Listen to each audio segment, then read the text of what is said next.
सर्वप्रथम सर्वांना शिवजयंतीच्या हार्दिक शुभेच्छा। मी कर्मा तेलंग, सक्षम बौद्धिशीय संस्था वनी। आजचा दिवस म्हणजे छत्रपती शिवाजी महाराज जयंती। शिवाजी महाराज हे फक्त एक राजा नव्हते, ते संपूर्ण महाराष्ट्राचा स्वाभिमान होते। ते हिंदवी स्वराज्याचे स्वप्न पाहणारे युगपुरुष होते। ज्या काळात अन्याय, जुलूम आणि गुलामगिरी होती, त्या काळात महाराजांनी ठामपणे सांगितलं, हे राज्य माझं नाही, हे राज्य माझ्या जनतेचं आहे। महाराजांनी तलवार उचलली, पण ती तलवार फक्त युद्धासाठी नव्हती, ती तलवार होती आई बहिणीच्या सन्मानासाठी, गरिबांच्या न्यायासाठी आणि स्वराज्याच्या रक्षणासाठी।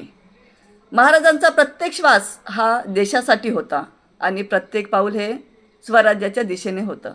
महाराजांनी आपल्याला एक गोष्ट शिकवली, जर ध्येय मोठं असेल तर संघर्षही मोठाच करावा लागतो। आजच्या तरुणांनी हे लक्षात ठेवा, महाराजांच्या काळात शत्रू तलवारी घेऊन समोर उभा होता आणि आजच्या काळात शत्रू वेगळा आहे। आज शत्रू आहे आळस, भीती, नशा, वाईट संगत आणि स्वतःवरचा विश्वास कमी होणं। पण जर आपल्या अंगात शिवरायांचे विचार असेल तर जगात कुठलीही ताकद आपल्याला थांबवू शकत नाही। आज आपण महाराजांना जयंतीनिमित्त वचन देऊया, आम्ही कधीही अन्याय सहन करणार नाही, आम्ही सत्यासाठी लढणार, आम्ही स्वाभिमानाने जगणार आणि आमच्या आयुष्यातील प्रत्येक क्षेत्रात स्वतःचं स्वराज्य निर्माण करणार। कारण शिवाजी महाराज म्हणजे फक्त इतिहास नाही, शिवाजी महाराज म्हणजे प्रेरणा आहे, शिवाजी महाराज म्हणजे आत्मविश्वास आहे, शिवाजी महाराज म्हणजे महाराष्ट्राचा अभिमान आहे।